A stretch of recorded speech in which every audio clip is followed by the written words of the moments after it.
हरे कृष्ण। भगवद गीता अध्याय 1 श्लोक संख्या 40।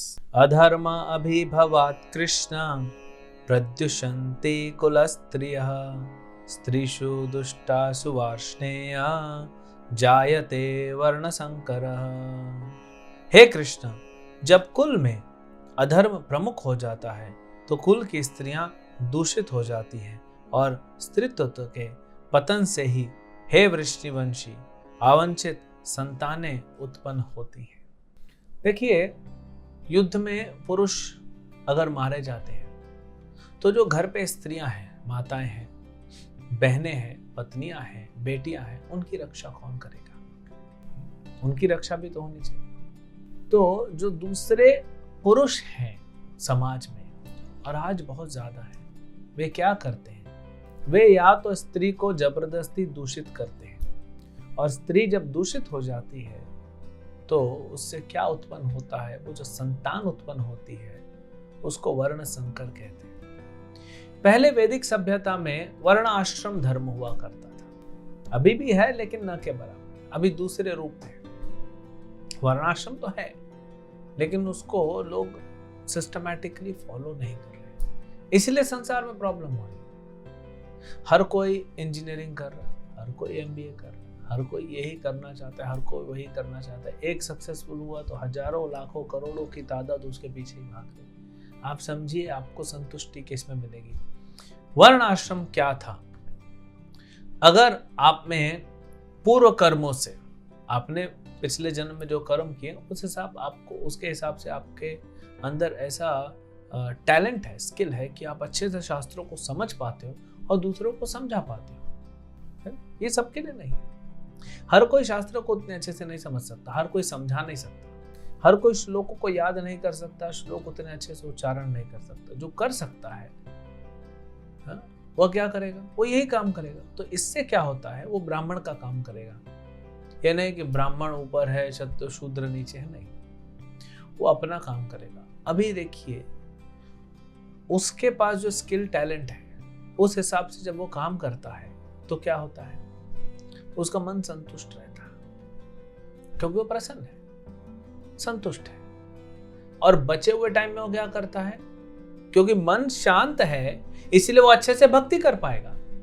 ऐसे ही क्षत्रिय का है, कोई दूसरों की रक्षा करना चाहता है। ऐसे ही वैश्य का, ऐसे ही शूद्र का है। शूद्र को अच्छा लगता है दूसरों की सेवा करना, काम करना। तो जब दूसरों के काम करने से उसका मन प्रसन्न हो रहा है, संतुष्ट हो रहा है, तो बचे हुए टाइम में क्या करेगा?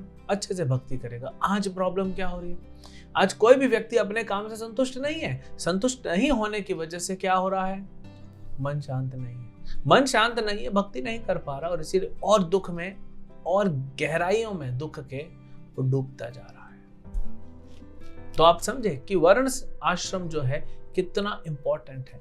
ये बनाया गया सिस्टम कि हर कोई सेट हो जाए और भक्ति करे।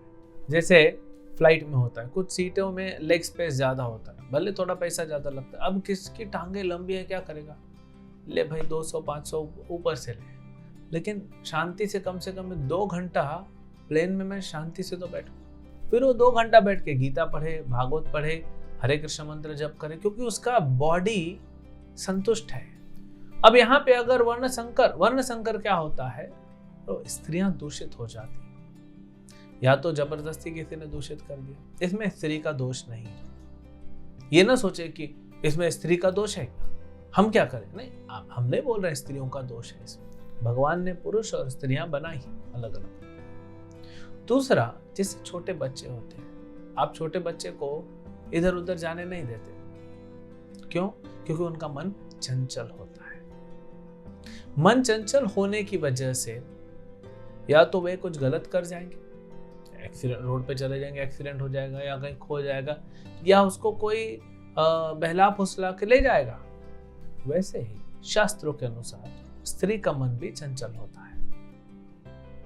चंचल मन होने की वजह से क्या होगा? जब स्त्री का रक्षा नहीं होगा। देखिए, स्त्री को, जैसे लोग कहते हैं कि नहीं, वैदिक सभ्यता में स्त्री को सप्रेस किया जाता था, दबाया जाता था। नहीं, शब्द है उसकी रक्षा की जाती है।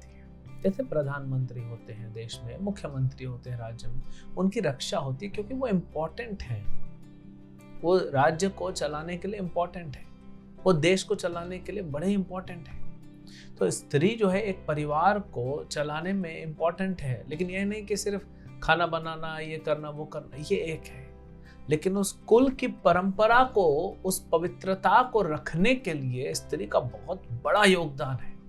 तो जो माताएं हैं, जो स्त्रियां हैं, उनके ऊपर बड़ी जिम्मेदारी है।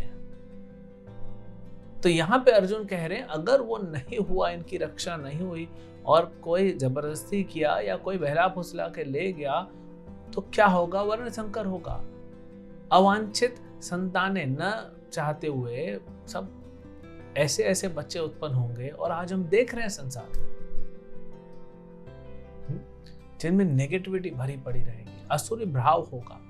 ये वर्ण संकर है। तो ऐसा नहीं कि स्त्री को बांध के रख दो, उसके हाथ पैर बांध के, नहीं, स्त्री की रक्षा करनी चाहिए। क्यों? क्योंकि वो इंपॉर्टेंट है। अब स्त्रियां कह सकती हैं हमारी क्या गलती है, पुरुषों को संभालो ना, वो गलत कर रहे हैं, हमारी क्या गलती है? देखिए, वो गलत कर रहे हैं क्योंकि उनका वो भी आसुरी स्वभाव है। तो अगर आप देखते हो कि बाहर वायरस फैला हुआ है, तो अगर वायरस है तो सरकार क्या बोलती है? घर में रहिए, लॉकडाउन होता है, घर में रखो। क्यों? आप सरकार को बोल सकते हैं ना, हमको क्यों घर में रख रहे हैं, ये वायरस को बोलो ना, लेकिन नहीं कर सकते। वायरस को है ऐसा बीमारी। तो वैसे ही ऐसे पुरुष जब बढ़ जाते हैं, जब अधर्म बढ़ जाते हैं, तो फिर क्या होना चाहिए? स्त्री को अपना रक्षा करना चाहिए। तो ये सिस्टम भगवान ने बनाया है। क्या सीता रावण को नहीं मार सकती थी? जिस समय रावण साधु का भेष करके आया था, सीता उसी समय जला देती रावण को। क्या द्रौपदी के वस्त्र हरण करने का प्रयास कर सकता था दुशासन, दुर्योधन? सिर्फ आंख से देख लेती तो जल जाते हुए। इतना उनमें सतीत्व, इतना पवित्रता है।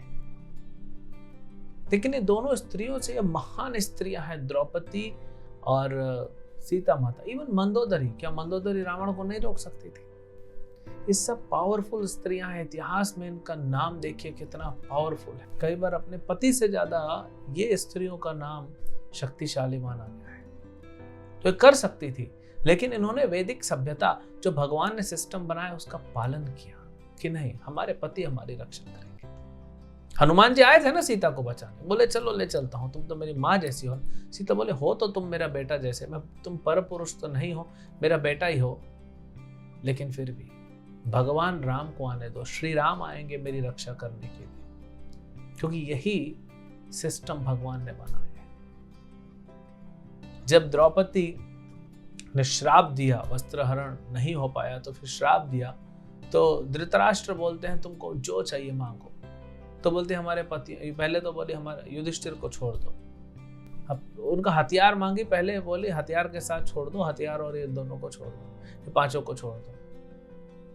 और मांगो, बोले नहीं और नहीं चाहिए, हमारे पति कर लेंगे बाकी सब, क्योंकि 5 पांडव, इनके पास हथियार होंगे तो ये पूरे ब्रह्मांड को जीत जाएंगे। तो द्रौपदी इतनी शक्तिशाली कि श्राप देगी तो सब खत्म हो जाएगा, कुरुवंश नाश हो जाएगा। वैसे ही स्त्री के साथ, अगर स्त्री के साथ कोई बदतमीजी करता है तो उस व्यक्ति का कुल का नाश हो जाता है। कोई अगर पर स्त्री के बाल को छूता है तो उसका उम्र कम हो जाता है। इतना शक्ति भगवान ने स्त्रियों को दिया है। लेकिन फिर भी सभ्यता क्या कहती है कि स्त्री को या तो अपने पिता, या तो अपने पति, या तो अपने जो जवान बेटा है उसकी सुरक्षा में रहे। इसमें सिस्टम अच्छे से चलेगा, क्योंकि यही भगवान ने सिस्टम बनाया है। हरे कृष्ण।